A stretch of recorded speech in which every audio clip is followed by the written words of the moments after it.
কক্সবাজার বিমানবন্দর থেকে ছেড়ে আসা বাংলাদেশ বিমানের একটি ফ্লাইটের চাকা খুলে নিচে পড়ে যাওয়ার ঘটনা ঘটেছে। শিশুসহ মোট ৭১ জন যাত্রী বহনকারী এই বিমানটি পরে অবশ্য নিরাপদে ঢাকা শাহজালাল আন্তর্জাতিক বিমানবন্দরে অবতরণ করেছে। সিভিল এভিয়েশনের কর্মকর্তারা জানান, যাত্রী, পাইলট সহ বিমানের সবাই নিরাপদে আছেন। বিমান বাংলাদেশ এয়ারলাইন্সের মহাব্যবস্থাপক এবিএম রশন কবির জানান, দুপুরে কক্সবাজার বিমানবন্দরের রানওয়ে থেকে আকাশে ওড়ার পরই পেছনের বাম পাশের একটি চাকা খুলে নিচে পড়ে যায়।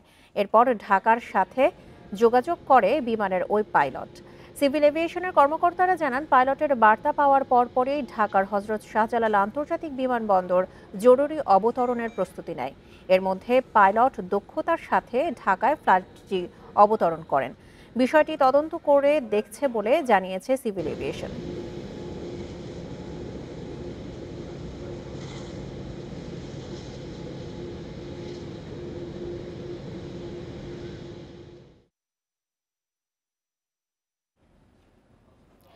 এ বিষয়ে বিস্তারিত জানাতে আমাদের সঙ্গে বনানী থেকে যোগ দিচ্ছেন এভিয়েশন বিশেষজ্ঞ wing commander ATM Nazrul Islam.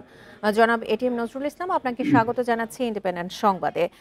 সমগ্র বাংলাদেশের আজকের আয়োজনে আমরা যেই বিষয়টি প্রথমেই আপনার কাছে জানতে চাই যে বিমানের চাকা খুলে যাওয়ার মতো ঘটনা কিভাবে ঘটলো? উড্ডয়নের আগে তো এয়ারক্রাফটের বেশ সবকিছুই ভালো করে চেক করার কথা ছিল। জি, একটা বিমানের উড্ডয়নের আগে একটা প্রি ফ্লাইট ইন্সপেকশন হয়। এটা তাকে দেখতে হয়, এটা রুটিন চেক। তো এটা দেখেন, এটা হয়তো অনেকভাবেই বলা হবে, কেউ বলে মেকানিক্যাল এরর, কেউ বলবে হিউম্যান এরর। তো আমি মনে করি এটা গাফিলতি, হিউম্যান গাফিলতি। কারণ একটা এয়ারক্রাফটের চাকা ছুটে যাওয়া এটা টেকনিক কথা না। এবং এটা যদি প্রতিদিন যে আমাদের প্রি ফ্লাইট ইন্সপেকশন গুলো হয়, সেটা যদি সত্যিকার ঠিক করা হয়ে থাকে, তবে এমনটি হওয়ার কথা না। এখানে অনেকগুলো ঘটনা থাকতে পারে, অনেকগুলো ব্যাপার থাকতে পারে। যেমন আমি ঠিক জানি না এই চাকাটা কবে চেঞ্জ করা হয়েছিল। যদি সদ্য চেঞ্জ করা হয়ে থাকে এবং সেই চাকাটা ঠিক মতন স্ক্রু বাটের যে নাট বল্টু গুলোকে টর্কিং করা হয়েছিল কিনা, মানে টাইট দেওয়া হয়েছিল কিনা, সেটা একটা ব্যাপার। সেফটি ওয়ারিংটা ঠিক মতো লাগানো হয়েছিল কিনা। যদি এটা উল্টো দিকে লাগিয়ে থাকে তবে তো পড়েই যাবে। তো এরকম অনেক কিছুই, বা এটা যে আপনার বল্টু গুলো নাট গুলো আছে সেটা এনডিটি অর্থাৎ নন ডিস্ট্রাকটিভ চেক গুলা লাস্ট কবে হয়েছিল, এটা ম্যাটেরিয়াল ফেলিওর হওয়ার মতন অবস্থায় পৌঁছে গিয়েছিল কিনা। কারণ এয়ারক্রাফট কিন্তু অনেক পুরনো এয়ারক্রাফট। তো এইগুলো চেক করা হয় কিনা বা হয়েছিল কিনা, এইগুলো দেখার বিষয় আছে। এগুলো ইন্সপেকশন করার যারা করেন তাদের এটা দেখার উচিত ছিল। তো এইটা রেগুলার একটা চেক হয়, এটা সেই চেকে আমার মনে কোথাও না কোথাও গাফিলতি আছে, এটা তদন্ত করেই বের করতে হবে। আমরা যতটা জানি যে পাইলট খুব দক্ষতার সাথে নিরাপদে এই বিমানটি অবতরণ করেছে, কিন্তু এক্ষেত্রে অবতরণ করা কতটা ঝুঁকিপূর্ণ ছিল? যে এই ধরনের ক্ষেত্রে, এরকম ক্ষেত্রে অনেক সময় হতে পারে, এমনকি অনেক সময় চাকা রিট্রাক্ট নাও করতে পারে, অর্থাৎ নামতে নাও পারে। সেই ক্ষেত্রে কিভাবে ল্যান্ড করতে হবে এটাও ট্রেনিং দেওয়া হয়। এটা পার্ট অফ ট্রেনিং পাইলটের। প্রত্যেকটা পাইলটে এগুলো ট্রেনিং এর কিন্তু বিষয় আছে। এখানে কিন্তু পিছনে যে চাকা দুদিকে, এক এক দিকে দুটা করে চাকা, একটা চাকা ছুটে গেছিল, আরেকটা চাকা কিন্তু রয়ে গেছিল। তো এখানে নিশ্চয়ই কিছু রিস্ক ইনভলভ। তো সেইখানে দক্ষতা তো অবশ্যই এখানে কাজে লাগে, এবং সেখানে তার যে সেফটি মেজার গুলো আছে, তার যে নিয়মগুলো আছে, সেই নিয়মগুলো ফলো করে সে ল্যান্ড করেছে। আমি এই ব্যাপারে অবশ্যই পাইলটকে সাবাসী দেব। এবং এখানে যে সবাই নিরাপদে এসছেন এই জন্য আল্লাহ শুকর। কিন্তু আমি মনে হয় যে বিমানের উচিত, তার প্রকৌশল ডিপার্টমেন্ট যারা এটা রক্ষণাবেক্ষণ করেন, তারা আরো বেশি সতর্ক হতে হবে। আরেকটু বিষয় আপনার কাছে জানতে চাই, এই ঘটনায় তো ৩ সদস্যের তদন্ত কমিটি গঠন করা হয়েছে ইতোমধ্যে, কিন্তু বারবারই তো বিমানের নানা অনিয়ম নিয়ে তদন্ত করা হয়। কিন্তু আমরা দেখছি যে বিমানের সেবার মান আসলে বাড়ে না। এটি কেন? দেখেন, বিমানের সেবার মান বাড়ায় না, এটা কিন্তু আজকে না। আমরা গত 25 বছর ধরে এটা বলে আসছি। যখন বিমান মনোপলি ছিল তখন এটা একটা স্টেম্বল হয়ে গেছিল। এরপর যখন প্রাইভেট এয়ারলাইন্স আসছে, কম্পিটিশন যখন তারা আসছে, তখন এটাই তাদের সবচেয়ে বেশি দুর্বলতা। এটা দেখা দেখা গেছে। আপনি জানেন যে লাস্ট আমাদের একজন উপদেষ্টা বলছেন যে বিমান একটা অথর্বণ প্রতিষ্ঠান, উনি কিন্তু নিজেই বলছেন, একজন একজন উপদেষ্টা। তো এইটা থেকে বেরিয়ে আসার জন্য যেটা আমরা বারবার বলে আসছি, বিমানের অ্যাকাউন্টেবিলিটিটা একেবারেই কম, এবং বিমানে যারা পরিচালনা করছেন তারা কিন্তু প্রফেশনাল না। তারা বাইরের থেকে আসছেন, তারা এখানে এসে বিমানকে পরিচালনা করতে গিয়ে বিমানের যে প্রফেশনালিজম, সেখানে কিন্তু আজ পর্যন্ত আমরা সেই জায়গাটা দেখতে পাইনি। অর্থাৎ দক্ষতার অভাব এখানে আছে, আপনি প্রফেশনালিজমের দক্ষতার অভাব এখানে আছে, এবং অ্যাকাউন্টেবিলিটির অভাব এখানে আছে। আশা করি বাংলাদেশ বিমান কর্তৃপক্ষ এই সার্বিক দিক বিবেচনা করে মান বাড়ানোর চেষ্টা করবে এবং পরবর্তীতে সব ক্ষেত্রেই আসলে যাত্রার আগে সকল বিষয়গুলো সচেতনতার সাথে চেক আউট করা হবে। আপনাকে অসংখ্য ধন্যবাদ জানাচ্ছি আমাদেরকে সময় দেওয়ার জন্য। ব্রাহ্মণবাড়িয়ার বিজয়নগর সীমান্ত দিয়ে ৭৫০ জন ভারতীয় নাগরিককে অবৈধভাবে বাংলাদেশে পুশিনের চেষ্টা করেছে বিএসএফ। তবে বিজিবি ও স্থানীয়দের তৎপরতায় সেটি ব্যর্থ হয়। বৃহস্পতিবার মধ্যরাতে উপজেলার সিঙ্গারবিল ইউনিয়নের সীমান্ত এলাকায় এই ঘটনা ঘটে। বিজিবি জানিয়েছে ৭৫০ জনকে সীমান্ত দিয়ে বাংলাদেশে ঢোকানোর চেষ্টা করছে বিএসএফ। এমন খবরে সীমান্তে টহল জোরদার করে বিজিবি। তাদের সঙ্গে অবস্থান নেন স্থানীয়রাও। সবার তৎপরতায় বিএসএফ এর অবৈধ পুশিনের চেষ্টা ভেস্তে যায়। এই নিয়ে সীমান্তে রাতভর উত্তেজনা বিরাজ করে। বিজিবি জানিয়েছে এখন সীমান্ত এলাকা শান্ত রয়েছে। অবৈধ পুশিন ঠেকাতে সতর্ক তারা। পদ্মার উজানে ভারত নির্মিত ফারাক্কা বাঁধের প্রভাবে ভয়াবহ ক্ষতির মুখে রাজশাহী অঞ্চলের মানুষ। পানির প্রবাহ কমে যাওয়ায় প্রমত্তা পদ্মার বুকে এখন বিস্তীর্ণ চরাঞ্চল, বিপন্নপ্রায় এর জীববৈচিত্র্য ও জলজ প্রাণী। আগামী বছর শেষ হচ্ছে দুদেশের মধ্যকার চুক্তির মেয়াদ। নতুন চুক্তিতে পানির ন্যায্য হিস্সা নিশ্চিত করতে সরকারের দৃঢ় অবস্থানের পরামর্শ দিয়েছেন বিশেষজ্ঞরা। যতদিন নিজস্ব ধারায় চলতে পেরেছে পদ্মা, ততদিনই এর রূপ ছিল প্রমত্তা। কিন্তু ১৯৭৫ সালে ভারত ফারাক্কা বাঁধ নির্মাণের পর থেকে রুগ্ন হতে শুরু করে এই নদী। রাজশাহী অঞ্চলের উপর দিয়ে বয়ে চলা পদ্মায় এখন দেখা মিলে ধুধু বালুচর। এর মাঝেই খুঁজতে হয় নদীকে।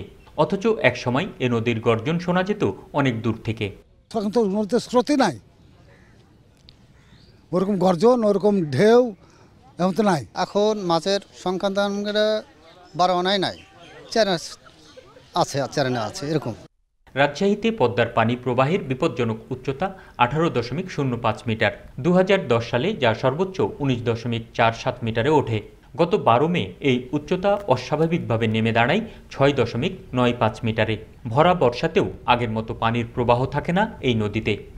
বিভিন্ন আপনার শাখা নদী অনেকগুলো আপনার অলরেডি মারা গেছে, যেগুলো আমাদের হলো এক সময় প্রবাহ থাকতো এবং সেটা আপনাদের আর্থসামাজিক অবস্থা কৃষির উপর একটা বড় রোল প্লে করতো। সাস্টেনেবল চুক্তি করা প্রয়োজন, যেটার ফলে আমরা ভবিষ্যতে আমাদের পদ্মা নদীর ফ্লোটাকে আপনার স্বাভাবিক রাখতে পারবো। বাংলাদেশ ভারতের মধ্যে যে পানি চুক্তি রয়েছে তা দেশের জন্য মঙ্গলজনক নয়। পানির ন্যায্য অধিকার নিশ্চিত করতে হলে নিজেদের শক্ত অবস্থান জরুরি বলে মনে করেন নদী গবেষকরা। জয়েন্ট রিভার কমিশনে তারা অনীহা প্রকাশ করে বারবার, কিন্তু না, আমাদের স্বাধীন পররাষ্ট্র নীতি, স্বাধীন একটা দেশ, আমাদের সঙ্গে চুক্তি আছে, তোমার ঘন ঘন বসতে হবে এবং এ ব্যাপারে সঠিক জবাবদিহিতা দরকার।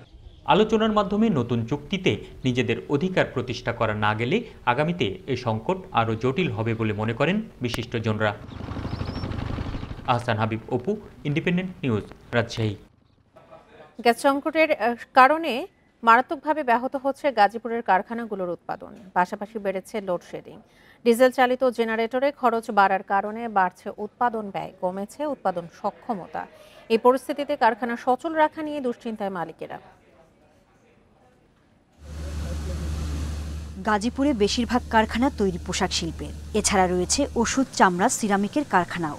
এসব কারখানার যন্ত্রপাতি সচল রাখার জন্য কমপক্ষে 3 PSI গ্যাস সরবরাহ লাগে, কিন্তু পাওয়া যাচ্ছে মাত্র 0.5 থেকে 1 PSI। এই অবস্থায় অধিকাংশ সময় বেকার বসে থাকতে হচ্ছে শ্রমিকদের। ব্যাহত হচ্ছে উৎপাদন, কমেছে গ্যাস চালিত বিদ্যুৎ কেন্দ্রের উৎপাদন সক্ষমতাও। ফলে শিল্প বাণিজ্যিক প্রতিষ্ঠানগুলোতে বিদ্যুৎ সরবরাহ ব্যাহত হচ্ছে। তাই সময়মতো পণ্য সরবরাহ এবং শ্রমিকদের বেতন ভাতা পরিশোধ নিয়ে দুশ্চিন্তায় উদ্যোক্তারা। আমরা আমাদের যে অর্ডারগুলি আছে সময় মতো সেগুলি ডেলিভারি করতে পারছি না। তো গভর্নমেন্ট যদি আমাদেরকে সোলার সিস্টেমের জন্য যদি একটু সহযোগিতা করতো। কিভাবে আমরা ওয়ার্কারের বেতন এবং বোনাস দিব সেই চিন্তা করতেছি। কারখানা বাঁচাতে দ্রুত গ্যাস ও বিদ্যুৎ সংকট দূর করার আহ্বান জানিয়েছে বিজিএমইএ। এর মধ্যে অনেক প্রতিষ্ঠান আমাদের আজকে বন্ধের পথে। অনেক প্রতিষ্ঠান বিকল্প জ্বালানি হিসেবে ডিজেল জেনারেটর তারা ভাড়া করেছে, কিন্তু এর মাধ্যমে এর খরচ অনেক বেশি বেড়ে গিয়েছে। সো এটা আমাদের জন্য অনেক প্রবলেম হচ্ছে। সংকট নিরসনে নানা উদ্যোগের কথা জানিয়েছে তিতাস কর্তৃপক্ষ। গ্যাস লাইনের সরবরাহ বাড়লেই সমস্যার সমাধান হবে। 360 থেকে 70 মিলিয়ন প্রতিদিন পাচ্ছি। এখানে গ্যাসের আমাদের ঘাটতি আছে, যার কারণে কিছু কিছু এলাকায় গ্যাসের চাপ স্বল্পতা রয়েছে। এই ঘাটতি পূরণের জন্য সরকার তথা তিতাস গ্যাস কর্তৃপক্ষ থেকে বিভিন্নভাবে উদ্যোগ গ্রহণ করা হচ্ছে। গাজীপুরে 5000-এর মতো ছোট বড় কারখানা রয়েছে।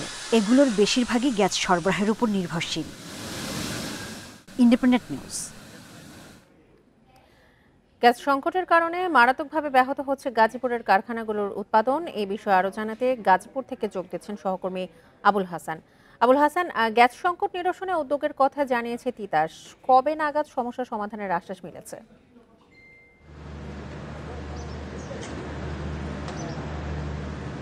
দেখুন, তিতাস গ্যাস কর্তৃপক্ষ যেটি বলছে যে এখন গ্যাস ঘাটতি রয়েছে, অর্থাৎ এখানে 600 মিলিয়ন ঘনফুট গ্যাসের চাহিদা রয়েছে। বিপরীতে এখানে সরবরাহ হচ্ছে 360 থেকে 370 মিলিয়ন ঘনফুট গ্যাস, অর্থাৎ অর্ধেক কম কিন্তু গ্যাস এখানে সরবরাহ ঘাটতি রয়েছে। ফলে এখানে শিল্প কারখানা, সিএনজি স্টেশন সহ যে সব কারখানাগুলোতে গ্যাস নির্ভর, সেখানে কিন্তু গ্যাসের চাপ কমে গেছে এবং গ্যাস সংকটের তীব্র আকার ধারণ করেছে। আমরা শিল্প মালিকদের সঙ্গে কথা বলেছিলাম, তারা যেটি বলছেন যে গাজীপুরে 2000 বেশি শিল্প এখানে তৈরি পোশাক কারখানা রয়েছে এবং এগুলো বেশিরভাগ কিন্তু মিটিং এবং ডাইংয়ে সাধারণত বয়লার মেশিন রয়েছে। সেই বয়লার মেশিন চালাতে গেলে 15 PSI গ্যাসের চাপ থাকার কথা, কিন্তু এখন সেখানে 0.5 বা 1 PSI গ্যাস থাকছে। ফলে দিনের বেশিরভাগ সময় তাদেরকে মেশিন বন্ধ রাখতে হচ্ছে, অন্যথায় তাদেরকে ডিজেল চালিত যে জেনারেটর সেগুলো ব্যবহার করে জ্বালানি সরবরাহ করতে হচ্ছে। ফলে বাড়তি যে উৎপাদন খরচ সেটি কিন্তু থাকছে। এছাড়া লোডশেডিংয়ের কারণে কিন্তু কারখানায় উৎপাদন ব্যাহত হচ্ছে বলে মালিকরা বলছেন। এবং এখানে তিতাস গ্যাস কর্তৃপক্ষ বলছে যে গ্যাসের যে চাপ সেটির জন্য সরকার নানা উদ্যোগ নিয়েছে এবং শিল্প খাতে গ্যাস সরবরাহের জন্য ইতিমধ্যে অগ্রাধিকার ভিত্তিতে একটি সিদ্ধান্ত নেওয়া হয়েছে এবং তারা বলছেন যে গ্যাসের চাপ বাড়ানো হলে এবং সঞ্চালন লাইনে গ্যাসের সরবরাহ বাড়লে এই সংকটটা সমাধান হবে এবং সেই লক্ষ্যে দ্রুততম সময়ে যাতে গ্যাসের সংকট সমাধান করা যায় সেই উদ্যোগ তারা নিয়েছেন এবং সরকারের ঊর্ধ্বতন মহলকেও এই বিষয়টি জানানো হয়েছে। এবং এখানে বিজিএমএর নেতারা বলছেন যে সামনে এখানে ঈদুল আজহা রয়েছে, বেতন বোনাস রয়েছে শ্রমিকদের। এখন যদি সরকার এদিকে নজর দেয়, দ্রুততম সময়ে এই সমস্যার সমাধান করে, তাহলে তারা এখানে যে শ্রমিকদের বেতন ভাতা সেটি তারা নিয়মিত দিতে পারবেন এবং যে পণ্য সরবরাহ সেটিও তারা সময়মতো দিতে পারবেন। অন্যথায় মাঝারি মানের যে কারখানাগুলো রয়েছে, ছোট বড় কারখানা, এগুলো হুমকির মুখে পড়বে এবং বড় কারখানাগুলো উৎপাদন অলরেডি 30% কমে গেছে বলে মালিকরা আশঙ্কা করছেন এবং তারা বলছেন যে সরকারের এদিকে দ্রুত নজর দেওয়া প্রয়োজন এবং তারা বলছেন যে এখানে যদি বিদ্যুৎ এবং গ্যাসের নিরবিচ্ছিন্ন সরবরাহ নিশ্চিত করা যায়, তাহলে এই যে শিল্পের যে সংকট সেটি সমাধান করা সম্ভব এবং সেই জন্যই তারা সরকারের উদ্যোগ আশা করছেন। এই ছিল গাজীপুরের গ্যাস সংকটের সর্বশেষ পরিস্থিতির খবর। গাজীপুর থেকে জানাচ্ছিলেন আমাদের সহকর্মী আবুল হাসান। নতুন চাল বাজারে আসায় কমতে শুরু করেছে দাম। সরু চালের কেজিতে কমেছে 15 টাকার মতো। কমেছে বেশ কিছু সবজির দামও। তবে স্বস্তির মধ্যেও অস্বস্তি বাড়িয়েছে পেঁয়াজ। সপ্তাহের ব্যবধানে কেজিতে বেড়েছে 5 টাকার মতো। সপ্তাহ দুয়েক আগে নিত্যপণ্যের দামে অস্বস্তি বাড়ছিল, তবে কিছু পণ্যের দাম কমায় বাজার আবারও স্বাভাবিক হতে শুরু করেছে। বাজারে এখন সরু চাল মিলছে 75 থেকে 76 টাকা কেজি দরে, যা 2-4 সপ্তাহ আগেও ছিল 88 থেকে 90 টাকা। নাজিরশাইল 80 থেকে 90 টাকা ও স্বর্ণা 55 টাকা কেজিতে বিক্রি হচ্ছে। বিক্রেতারা বলছেন বড় মৌসুমের চাল বাজারে আসায় কমতে শুরু করেছে দাম। এখন বিক্রি করতেছে আপনারা 78 টাকা 80 টাকা ভালোটা, আর নর্মালটা হইল 70 থেকে 72 টাকা। 28 টাকার দাম কমছে, 28 টাকা এখন চলতেছে 56 টাকা। যেটা ভালো কোয়ালিটি ওইটা 80-81 টাকা এখন চলতেছে, যেটা আছে 88-89 টাকা ওইটার দাম কম। আর যেটা মনে করেন নর্মাল যেটা এটা 75-76 টাকা 78 টাকা এরকম চলছে। বাজারে চালের দাম কমলেও বাড়তি পেঁয়াজের দাম। সপ্তাহের ব্যবধানে কেজিতে 5 টাকা বেড়ে বিক্রি হচ্ছে 60 থেকে 65 টাকায়। পেঁয়াজের দামটা একটু বাড়তি, কেজি প্রতি 5-10 টাকা বাড়তি, এবং আলু দেশি আলুটারও একটু দাম বাড়তি।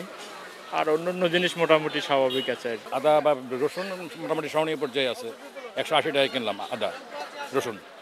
কিছু সবজির দাম কমলেও বেশিরভাগের দামই স্থিতিশীল। পটল, ঢেঁড়স, ঝিঙ্গা, চিচিঙ্গার কেজি বিক্রি হচ্ছে 40 থেকে 50 টাকায়। কাঁকরোল ও বেগুন বিক্রি হচ্ছে 80 টাকা কেজি দরে।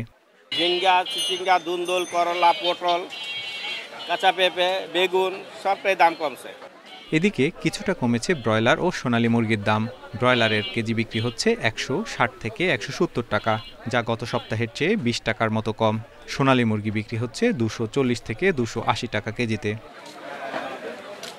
Tarique Hossain, Independent News, Dhaka. সরবরাহ স্বাভাবিক থাকায় কমেছে সবজি ও মুরগির দাম, তবে বাড়ছে ডিমের দাম। চট্টগ্রাম নগরীতে গেল সপ্তাহের তুলনায় কমেছে কিছু তরকারির দাম। বিক্রেতারা বলছেন, সময়মতো বৃষ্টি হওয়ায় এখন ফলন ভালো, তাই স্বাভাবিক সরবরাহ রয়েছে। বরিশালের বাজারেও কমেছে সবজি ও মুরগির দাম। গত সপ্তাহের চেয়ে প্রতি কেজি সবজিতে 10 থেকে 15 টাকা কমেছে। রাজশাহীর বাজারে কমেছে পেঁয়াজ ও কাঁচামরিচের দাম। বগুড়ায় শাকসবজির দাম কিছুটা কমেছে। সিলেটে প্রতি কেজি ব্রয়লার মুরগি বিক্রি হচ্ছে 170 টাকায়, যা গত সপ্তাহে ছিল 180 টাকা। খুলনায় 5 টাকা থেকে 10 টাকা পর্যন্ত কমে চাল বিক্রি হচ্ছে 60 টাকা থেকে 65 টাকায়। বাজারে সবকিছুই দাম কম আছে, স্বাভাবিক আছে। এইরকম যদি থাকে তাহলে আমরা খুশি। দ্রব্য সামগ্রী কিছু নিয়ন্ত্রণে আছে, সবজিরাও যদি এরকম একটু নিয়ন্ত্রণে থাকে সাধারণ জনগণ একটু স্বস্তি বোধ করবে। এই 40-50-60-এর মধ্যে তরকারি মোটামুটি ভালো কোয়ালিটির ভিতরে এগুলো চলতে আছে। আর যেগুলো নরমাল। ঢাকা বিশ্ববিদ্যালয়ের শিক্ষার্থী শাহরিয়ার আলম সাম্য হত্যাকাণ্ড একটি গভীর ষড়যন্ত্র ও চক্রান্তের অংশ। কেউ কেউ এটা নিয়ে পরিবেশ ঘোলাটে করতে চায়। এটা কোনোভাবেই বিচ্ছিন্ন ঘটনা নয় বলে মন্তব্য করেছেন বিএনপির যুগ্ম মহাসচিব শহীদ উদ্দিন চৌধুরী অ্যানি। শুক্রবার সকালে লক্ষ্মীপুর সদর উপজেলা লাহারকান্দির তালহাটি এলাকায় বিএনপির তৃণমূল প্রতিনিধি সভায় এসব কথা বলেন তিনি। অ্যানি বলেন, দেশের পরিস্থিতি উত্তপ্ত, অস্থিতিশীল পরিবেশ তৈরি, স্বাভাবিক পরিবেশকে অস্বাভাবিক এবং ভোট ও গণতান্ত্রিক প্রক্রিয়াকে বাধাগ্রস্ত করতে গভীর ষড়যন্ত্র চলছে। এছাড়া অন্তর্বর্তীকালীন সরকারের একজন উপদেষ্টাকে পানির বোতল ছুঁড়ে মারাও গভীর ষড়যন্ত্রের অংশ। এটা নিয়ে এক পক্ষ আরেক পক্ষের বিরুদ্ধে বিরোধ তৈরির চেষ্টা করছে, তাই সবাইকে সতর্ক ও সজাগ থাকার আহ্বান জানান অ্যানি।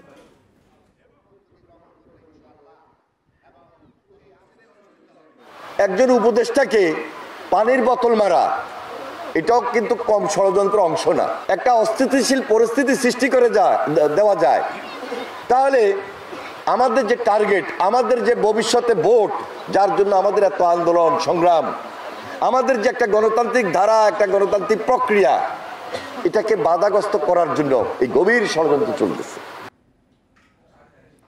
লালমনিরহাটের পাটগ্রামে বজ্রপাতে এক কৃষকের মৃত্যু হয়েছে, আহত হয়েছেন একজন। সকালে উপজেলার রসুলপুর এলাকায় এই ঘটনা ঘটে। স্থানীয়রা জানায়, সকালে কৃষক আব্দুল করিম তার জমিতে কাজ করছিলেন। এ সময় হঠাৎ বজ্রপাতে ঘটনাস্থলেই মারা যান করিম। এ ঘটনায় আহত হয় তার ছেলে লেবু মিয়া। পরে তাকে উদ্ধার করে উপজেলা স্বাস্থ্য কমপ্লেক্সে ভর্তি করা হয়। এর আগে বৃহস্পতিবারের কালবৈশাখী ঝড়ে মেহেরপুরে ক্ষতিগ্রস্ত হয়েছে ফসলি জমি। প্রায় 10 ঘন্টা বিদ্যুৎ বিচ্ছিন্ন ছিল অনেক এলাকা। স্থানীয়রা জানায়, গাছের ডাল ভেঙে বিদ্যুৎ সঞ্চালন লাইন ক্ষতিগ্রস্ত হওয়ায় গাংনীর বেশিরভাগ এলাকা গতকাল সন্ধ্যা থেকে বিদ্যুৎ বিচ্ছিন্ন ছিল। এছাড়া ঝোড়ো বাতাসে সদর উপজেলা ও গাংনীর অনেক স্থানে ফসলি জমি ক্ষতিগ্রস্ত হয়েছে। নুয়ে পড়েছে জমির আধা পাকা ধান।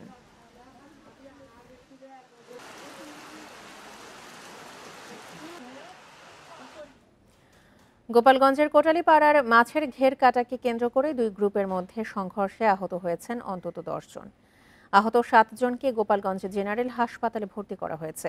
শুক্রবার সকালে বর্ষাপাড়া গ্রামে এই সংঘর্ষের ঘটনা ঘটে। স্থানীয়রা জানান, কোটালীপাড়া উপজেলার ইব্রাহিম ফকির ও মোকসেদ ফকিরের মধ্যে দীর্ঘদিন ধরে আধিপত্য বিস্তার নিয়ে দ্বন্দ্ব চলছিল। এরই জেরে দেশীয় অস্ত্র নিয়ে দুই পক্ষ সংঘাতে জড়ায়। এতে দুই পক্ষের 10 জন আহত হন। পরে পুলিশ গিয়ে পরিস্থিতি শান্ত করে। ঘটনাস্থলে পুলিশ মোতায়েন করা হয়েছে। হঠাৎ করে আমরা যার যার মতন শেষে কাজ বাজ করতেছি, কেউ ঘুমে আছে সকালবেলা, হঠাৎ এসে আমাদের উপর আক্রমণ করছে। পরে আমাদের বলছে যে তোমাদের জায়গা, তোমরা যদি পারো তো বুঝো না। পরে আমরা সবাই নিলিবিলি রয়েছি, তিনি আমাকে আক্রমণ করছে বাড়ি। আবহাওয়ার কারণে দেশের অন্য এলাকার চেয়ে কিছুটা আগেই বাজারে আসে সাতক্ষীরার আম। মৌসুমের শুরুতেই এই আম নিয়ে ভালো ব্যবসার আশা করে থাকে আম বাগানি ও ব্যবসায়ীরা। এরই মধ্যে ঢাকা সহ বিভিন্ন জায়গা থেকে ভিড় করছেন ক্রেতারা। তবে আমের সঠিক দাম না পেয়ে হতাশ চাষিরা। মাটি ও আবহাওয়ার জন্য অন্য স্থানের তুলনায় আগে বাজারে আসে সাতক্ষীরার আম। মান ও ভালো স্বাদের কারণে দেশ বিদেশের চাহিদাও ব্যাপক। এবার ৫ মে থেকে গোপালভোগ, গোবিন্দভোগ সহ গুটি জাতের আম পাড়া শুরু হয়। ২০ মে হিমসাগর পাড়ার দিন নির্ধারিত থাকলেও বৃহস্পতিবার থেকে তা পাড়া শুরু হয়েছে। সুলতানপুর বড় বাজারে গোপালভোগ, গোবিন্দভোগ ও হিমসাগর আম বিক্রি হচ্ছে প্রতি মণ ১৬০০ থেকে ১৮০০ টাকায়। এই দামে উৎপাদন খরচ তোলায় কঠিন হয়ে পড়েছে চাষিদের। ১ লাখ টাকার বাগানে ৩০,০০০ টাকা তুলতে পারছি না, তো এই করে আম মাসে গিয়ে একদম সব শেষ হয়ে গেছে। আম আছে কোনো ব্যাপারই নাই, পাইকার নাই, যার কারণে আম ৩,০০০ টাকা বেচার কথা বর্তমানে এখন দাম হচ্ছে ১৪০০ টাকা। বেলতলা বাজারে কালকেও আম প্রচুর পরিমাণে হয়েছে। এখন আমাদের আমটা আজকের থেকে ভাঙা শুরু হবে। আল্লাহ ভালো করলে এখানে ব্যাপারী পাত্র দেখা যাক কতদূর কি উঠবে কিনা। আম চাষিদের লাভবান করতে সহজ শর্তে ঋণের ব্যবস্থা করা গেলে ফরিয়াদের দ্বারস্থ হতে হবে না তাদের। এতে বড় লোকসান থেকে তারা রক্ষা পাবেন বলে জানান কৃষি কর্মকর্তা। আমার মনে হয় কৃষকরা যদি একটু ধীরগতিতে আমগুলো পারেন এবং বাজারে যদি সরবরাহটা কম থাকে কৃষকরা ভালো দাম পাবেন। আর আমরা কৃষকদের সহযোগিতার জন্য আমাদের ঊর্ধ্বতন কর্তৃপক্ষকে জানিয়েছি যে কৃষকদেরকে সহজ শর্তে ঋণ এবং প্রণোদনা যদি ব্যবস্থা করা যায় তাহলে আমাদের যে ফড়িয়ারা আছে এবং আমাদের যে দাদন নির্ভর ব্যবসা আছে সেটা কমে যাবে। এবার জেলায় ৪,১০০ হেক্টরের বেশি জমিতে আম চাষ হয়েছে। উৎপাদনের লক্ষ্যমাত্রা ধরা হয়েছে ৭০,০০০ মেট্রিক টন। ল্যাংড়া ও আম্রপালি বাজারে এলে ক্ষতি পোষানোর আশা করছেন ব্যবসায়ীরা। Independent news. কক্সবাজারের টেকনাফে ৪৬ কোটি টাকার মাদকদ্রব্য ধ্বংস করেছে কোস্টগার্ড। এসব মাদকের মধ্যে রয়েছে ৯,৫,৪৯০টি ইয়াবা ও ৬০ কেজির বেশি গাঁজা। গত ২.৫ মাসে বিভিন্ন অভিযানে এসব মাদকদ্রব্য জব্দ করা হয়। সকালে ম্যাজিস্ট্রেট, কোস্টগার্ড, বিজিবি, পুলিশ ও মাদকদ্রব্য নিয়ন্ত্রণ অধিদপ্তরের প্রতিনিধিদের উপস্থিতিতে মাদক ধ্বংসের কার্যক্রম শুরু হয়। কোস্টগার্ড জানায়, কক্সবাজার, কুতুবদিয়া, টেকনাফ, সেন্ট মার্টিন ও আউটপোস্ট শাহপরীর উপকূল থেকে কোস্টগার্ডের একক এবং র্যাবের সমন্বয়ে ১২টি মাদক বিরোধী অভিযানে এসব মাদক উদ্ধার করা হয়েছিল। দেশের আইনশৃঙ্খলা পরিস্থিতি স্থিতিশীল রাখতে এবং মাদক পাচার রোধে এমন অভিযান অব্যাহত থাকবে বলে জানিয়েছে কোস্টগার্ড। দেশের আইনশৃঙ্খলা পরিস্থিতি স্থিতিশীল রাখতে এবং মাদক পাচার রোধে বাংলাদেশ কোস্টগার্ড ২৪ ঘন্টা টহল জারি রেখেছে, যার মাধ্যমে কোস্টগার্ডের আওতাধীন উপকূলীয় এবং নদী তীরবর্তী অঞ্চলের আইনশৃঙ্খলা পরিস্থিতি এবং মাদক পাচার রোধ অনেকাংশে উন্নত হয়েছে। এই ছিল সমগ্র বাংলাদেশে। আমন্ত্রণ আমাদের পরের আয়োজনে।